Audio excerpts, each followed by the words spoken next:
사무엘상 20장 1절에서 11절까지 제가 봉독해 드립니다.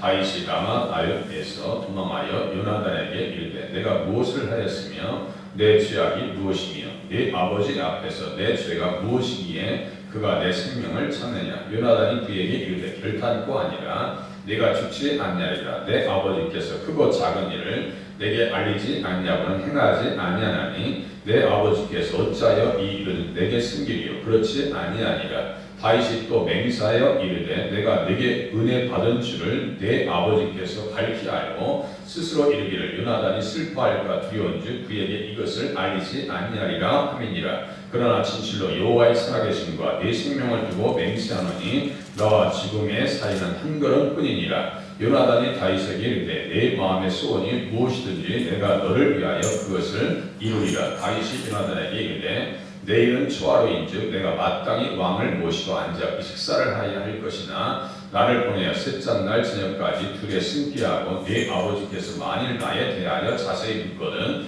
그때 너는 말하기를 다윗이 자기 성 베들레헴으로 급히 가기를 내게 허락하라. 간청하였사오니 이는 온 가족을 위하여 거기서 매년제를 드릴 때가 되매니이다 하라. 그의 말이 좋다 하면 네 종이 평안하려니와 그가 만일 노하면 나를 해하려고 결심한 줄을 알지니 그런즉 바라건대 네 중에게 인자하게 행하라. 내가 네 중에게 여호와 앞에서 너와 맹약하게 하였음이니라. 그러나 내게 죄악이 있으면 네가 친히 나를 죽이라. 나를 네 아버지에게로 데려갈 이유가 무엇이냐 아니라. 요나단이 이르되 이 일이 결코 내게 일어나지 아니하리라. 내 아버지께서 너를 해치려 확실히 결심한 줄 알면 내가 내게 와서 그것을 내게 이루지 아니하겠느냐 하니 다윗이 요나단에게 이르되 내 아버지께서 혹 엄하게 내게 대답하면 누가 그것을 내게 알리겠느냐 하더라. 요나단이 다윗에게 이르되 오라 우리가 둘로 가자 하고 두 사람이 둘로 가니라.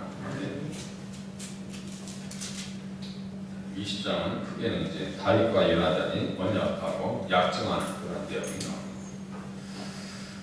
다윗과 요나단의 대화가 1절에서 11절까지 또 다윗과 요나단이 약정하는 것이 12절에서 23절까지 또 요나단의 부왕에게 다윗이 피신했다는 내용을 보아하는 것 9절 29절까지 또 다윗과 요나단이 이별하는 것으로 이렇게 나눠집니다.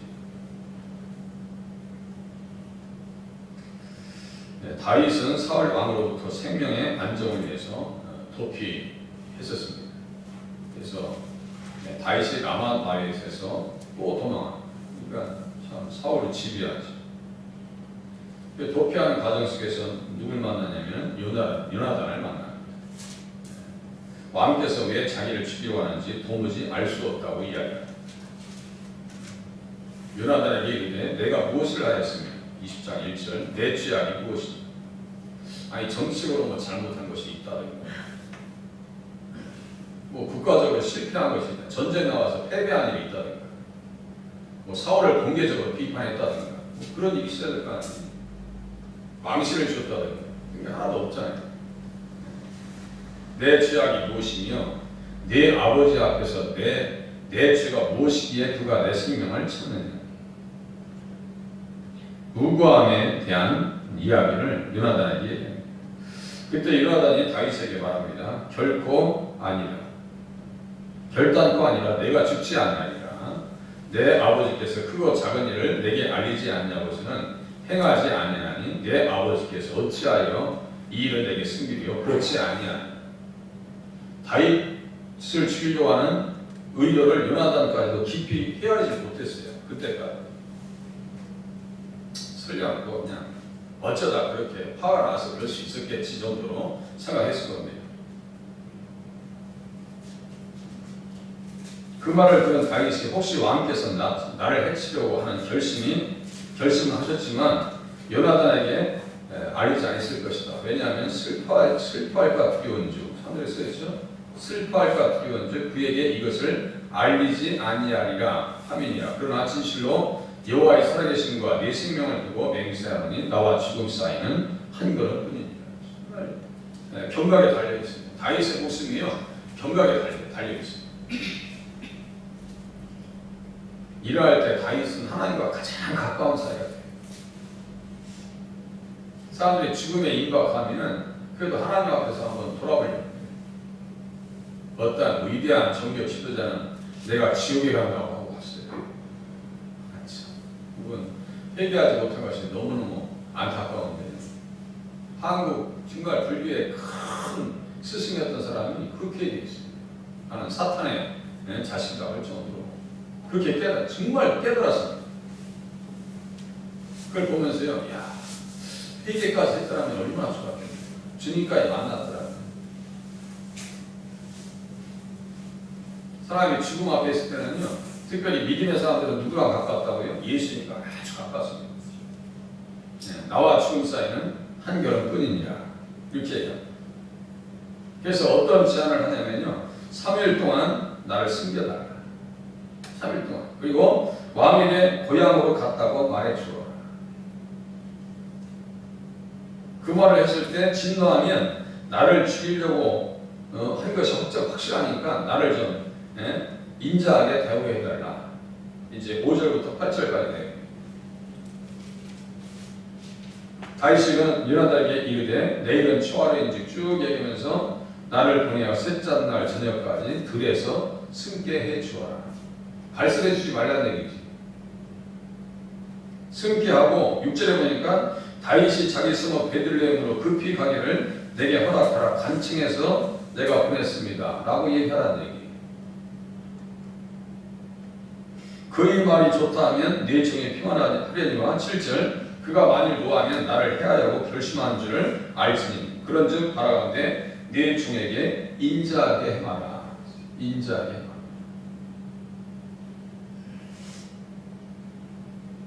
다윗이요, 그야말로 사울에게 해야 말을 이유가 전혀 없다고 말씀하죠. 전혀 이유가 목적도 이유도 없어요. 그냥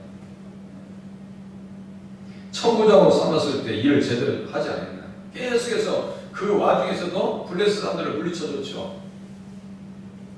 그 와중에서도 문제들을 해결해 나갔습니다. 그리고 왕의 사이 아니에요? 그러면 사이가 잘 되면 저 같아도요, 야, 사이 잘하고 싶지 않겠어요? 제정신이 아니에요. 다윗의 위치는요, 그냥 일반적인 위치가 아닙니다. 이스라엘 백성들은요, 만 10세가 되면 모세 율법을 배웁니다. 그것을 미시나라고 합니다. 율법을 해석한 책을 공부합니다. 만 10세가 되면 철두철미하게 신앙교육입니다. 이스라엘 사람 지금도 똑같아요. 성인식이 되면요, 12살, 13살 이 정도 되잖아요. 그러면요, 모세 오경을 달달 외울 정도. 그럼 아무 의미 없이 그걸 외우겠어요? 모세 오경 지금 다 끝냈어요. 그러면요, 거기에서 철두철미에 제가 예수님에게 앞으로도 똑같아요. 예수님에게 다른 얘기를 이유가 없어요. 성경까지. 사무엘이 다윗을 만나서 라마 나이옷으로 가서 살았더라 라고 하는 표현, 이게 단순한 표현이 아닙니다. 19장 18절에 있는 말씀이 단순한 표현이 아니에요.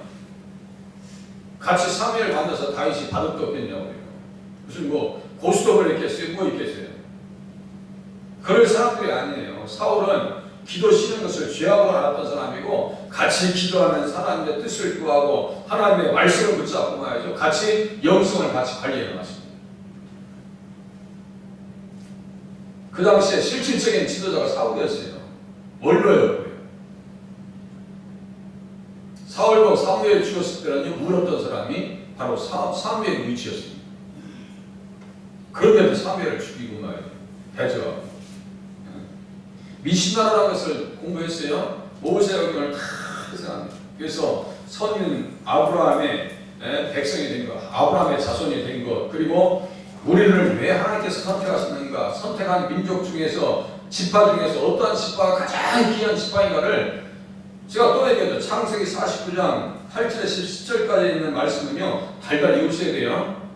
유다야 하면서 유다는 사자 새끼로다. 주가 유다를 떠나지 아니할 것이다. 통치자의 지팡이가 그 발세에서 떠나지 아니하실 것이며 실로가 오실 것이다. 이 말씀이요, 유다 지파에서 메시아 구원의 주가 오신다는 얘기예요. 그러면 유다 지파에서 지금 태어나 있는 베들레헴 사람, 이 다윗은 일반적인 사람이 아니라니까요. 이세의 아들 사상에다 다 써놨잖아요. 룻기에 다 나오잖아요. 지금. 룻기에 다 나온단 말이에요. 그러면 보아스의 후손으로 있는 보아스, 오벳, 이세, 다윗 이 줄기가 말이죠. 일반적인 가문이 아닙니다. 그러면요 사울도 분명히 10살 때부터 배운 거예요. 보세요. 요나단은 배워서 알고 지금 다윗의 위치를 깨닫습니다. 그러니까 다윗의 협력자가 됩니다. 요나단은 일반적인 사람이 아니에요. 일반적인 믿음의 사람이 아니라니까요. 누가 역사의 무대에서 주인공이 될 줄을 알았던 사람이 요나단입니다. 뭘 통해서요? 어렸을 때부터 10살 때부터 미시나라고 하는 율법 교육을 받습니다. 지금도 똑같다니까요. 달달 이럽니다. 이제 기하급수적으로 이스라엘 백성들이 돌아오고 있어요. 마지막 때가 멀지 않습니다. 지금 무화과나무 보면서요. 성경에 자꾸 생각나는 거예요. 지금 다른 건 다 싹이 올라오는데 무화과나무만 싹이 안 올라요. 이게 무슨 말이에요? 여름이 아직 가까워오지 않았기 때문입니다. 이 무화과나무는 죽은 거 아니에요? 지금 가지치기를 다 해놨죠? 다른 데서 보니까 다 가지치기를 다 해놨더만. 그렇게 하면서 보니까 잘 자란 그 동네 나무를 보니까 요맘때 가지치기를 다 해놓고 보니까 열매들이 막 주렁주렁 열려요. 그때가 언제냐면요. 여름입니다. 여름이 가까워야 쟤들은 싹이 올라와요.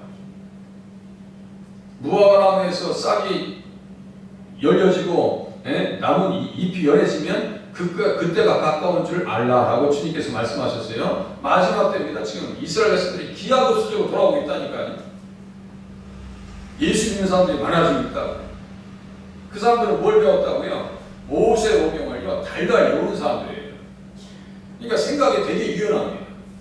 생각이 되게 유연하다 하나님 앞에. 그렇게 하고 이 도서관 같은 데 보면은 우리의 도서관하고 차원이 달라요. 그들의 도서관은 뭐냐면 시끄러워서 문이 있어요. 시끄러워서. 랍비가 딱 앉아가지고 와서 이게 무슨 뜻이냐면서 그 탈무드에서는 철학, 수학, 의학 다 들어가 있어요. 탈무드 안에. 그걸 지금도 공부합니다. 그러니까 이 사람들 계속 토론하면서 대화를 하면서 생각을 키워나가기 때문에요. 나중에는 이 경쟁력에서 되질 않아요. 한국 사람들은 뭐예요? 그냥 일반적으로 주입식이에요. 주입식. 그러니까 그냥 생각이 유연하지 못하고 창조력에 있어서 유대인들에게 밀려나는 거예요. 객관적인 이 두 개의 지수에서는요. 한국 사람들이 훨씬 앞섭니다. 훨씬 앞서요. 그런데 그렇게 교육을 받다 보니까 안 되는 거예요. 그래서 예배 시간에요. 자꾸 대화를 해야 돼요. 그리고 저녁에는 그렇게 하거든요. 대화를 하고 이제 앞으로도 예배 시간에 자꾸 대화도 하고 말씀 열어놓고 이게 무슨 말이냐 같이 물으면서 답하고 그래야 돼. 그게 사실상 그게 합당한 겁니다. 그게 일방적으로 앞에서 얘기하고 나중에 뭔 얘기인지 모르고 똑같은 현상이 나타나는 거예요. 그러니까 성경을 잘 몰라요. 이스라엘 사람들은요 10살 때부터 미시나에 대한 교육을 확실히 받습니다. 거기에서 어떤 말씀을 가장 중요하게 여겼다고요? 유다 지파에서 예수님이 오신다. 메시아가 오신다. 그의 그림자가 누구에게 지금 나타나고 있는 거예요? 다윗에게 분명히 드러나고 있는 겁니다. 다윗에게 드러나고 있는 거예요. 그러한 과정 속에서도 사울은 외면합니다. 그런 말씀들을 의도적으로 외면해요. 뭐 때문에요? 자기 권력의 집착 때문에.